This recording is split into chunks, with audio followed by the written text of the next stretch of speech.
They told him it'd be a simple repair job, a quick climb, some panel fixings, and triple the pay for the trouble. But at the edge of a quarantine zone, nothing is ever simple. I'm Knox, and this is the story of Johnny and the night he climbed the radio tower. The story begins with Johnny, an independent contractor heading to the edge of a quarantine zone to restore a radio tower, motivated by being paid triple his normal rate. Johnny arrives as the sun dips below the tree line. Why does no one ever show up at like noon in horror games? Why always at night? When he exits the truck, he notices a figure in the tree line. As he approaches, the figure vanishes behind the trees. Probably just a deer, he mumbles to himself. As he grabs his tools and looks in the shed for any proprietary parts, he sees a poster that mentions the Forever Serum. Johnny has flashbacks to this medication being talked about upon its discovery. Supposedly, it can make you live way longer than traditionally possible. The town the serum launched in, however, caused insane reactions in people, causing them to mutate into something else and become way more aggressive. Johnny steps back outside. The wind is blowing, but other than that, he hears nothing. Except for the occasional crow. He begins his ascent up the radio tower, the rusted ladder groaning with his initial weight. Johnny makes his way past the locking gate to keep would-be explorers off the tower and continues up. The air gets brisk as he gets higher, and he quickly regrets his choice of short sleeves as goosebumps cover his arms. Johnny opens up the first wiring panel and fixes it to normal status. He keeps going up. As he approaches the second panel, he remembers that the report showed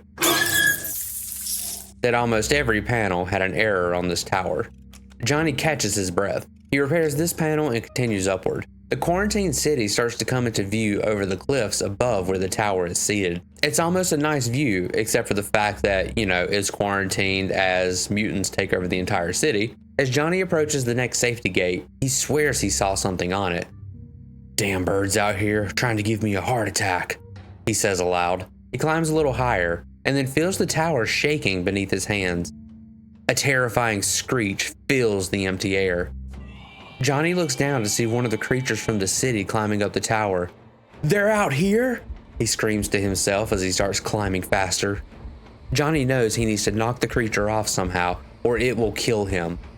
Johnny tries to block out the mental images of what will happen if that creature gets a hold of him, the fear threatening to consume him.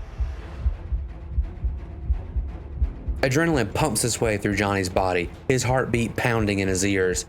He climbs and rips every dish and communication apparatus off the tower. It takes a few tries, but Johnny finally manages to knock the monster off the tower. "Now, I have to figure out how to get down and back to my truck without it killing me," he says through panted breaths. Johnny continues fixing the panels, intending to perhaps be able to call for help. He can barely see the city now due to the fog.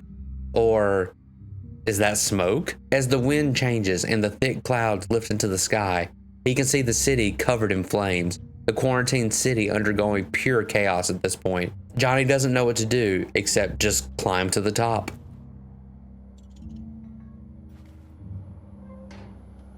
Johnny's thoughts are interrupted as he hears a plane fly overhead. Not just any plane, but a military one. Johnny's vision loses focus as he realizes what's about to happen. The government has given up on the city. An object drops from the plane, and a crack like a whip strikes the air.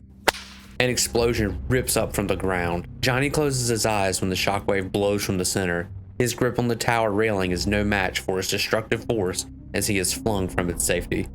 His screams are muffled by the rumbling and crushing sounds of the explosion until he reaches the ground. When it's over, not a sound is heard except for the static from a single, barely functioning radio. That was the story of the radio tower. It was a short one, but I thought the story was good enough that I really wanted to share it, so thanks for watching, and until next time, don't turn off the lights.